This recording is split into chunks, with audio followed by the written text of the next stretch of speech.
एक बार एक बूढ़ा आदमी था जिसके 4 बेटे थे। वे चारों बहुत आलसी थे। एक दिन बूढ़ा आदमी बीमार पड़ गया और बिस्तर पर अपने आखिरी दिन गिन रहा था। उन्हें अपने बेटों के भविष्य की बहुत चिंता थी, क्योंकि जवान लोग काम करने में बहुत झिझकते थे। बेटों को विश्वास था कि भाग्य उनका साथ देगा। बूढ़े व्यक्ति का स्वास्थ्य दिन ब दिन बिगड़ता गया और उसने अपने बेटों से उनके भविष्य के बारे में बात करने का फैसला किया। हालांकि उनके बेटों ने उनकी बात नहीं मानी। आखिरकार बूढ़े व्यक्ति ने अपने बेटों को काम के महत्व का एहसास कराने के लिए एक चाल खेलने का फैसला किया। उसने अपने सभी पुत्रों को बुलाया और उन्हें अपने बिस्तर पर अपने पास बैठने दिया। उसने कहा कि उसके पास सोने के सिक्कों और महंगे रत्नों से भरा एक खजाना है और वह उस खजाने को उन चारों के बीच समान रूप से बांटना चाहता है। युवक बहुत खुश हुए और पूछा कि उसके पिता ने खजाना कहाँ रखा है। बूढ़े व्यक्ति ने उत्तर दिया, मुझे वह जगह ठीक से याद नहीं है जहां मैंने खजाना छुपाया है। हालांकि खजाने का बक्सा हमारी जमीन में दफन है।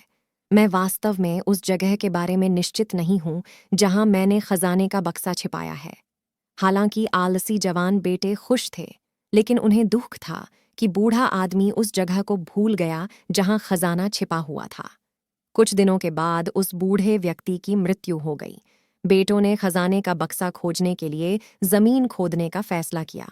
उन्होंने बहुत मेहनत की और अपनी जमीन खोदी। उन्हें जमीन में कोई खजाने का बक्सा नहीं मिला।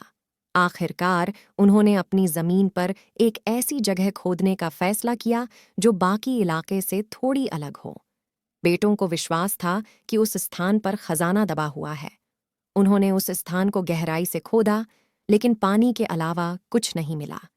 एक राहगीर की नज़र जमीन और वहां से बहते पानी पर पड़ी तो उसने बेटों से खेती के बारे में बात की। उनकी सलाह पर चारों बेटों ने अपनी जमीन पर सब्जियों के बीज बोए और हरियाली और फूल वाले पौधे लगाए। चूंकि भूमि प्रचुर पानी के साथ बहुत उपजाऊ थी, कुछ ही हफ्तों में यह पौष्टिक सब्जियों और साग सब्जियों के साथ एक उपजाऊ बगीचा बन गया। चारों बेटों ने अच्छी कीमत पर सब्जियां बेचीं और अच्छा पैसा कमाया। तब उन्हें एहसास हुआ कि यह कड़ी मेहनत थी, जिसे उनके पिता ट्रेजर बॉक्स कहते थे। धीरे धीरे चारों बेटों ने अपने आलस्य पर काबू पा लिया, कड़ी मेहनत की, अधिक पैसा कमाया और खुशी से रहने लगे। कड़ी मेहनत का फल हमेशा मिलता है।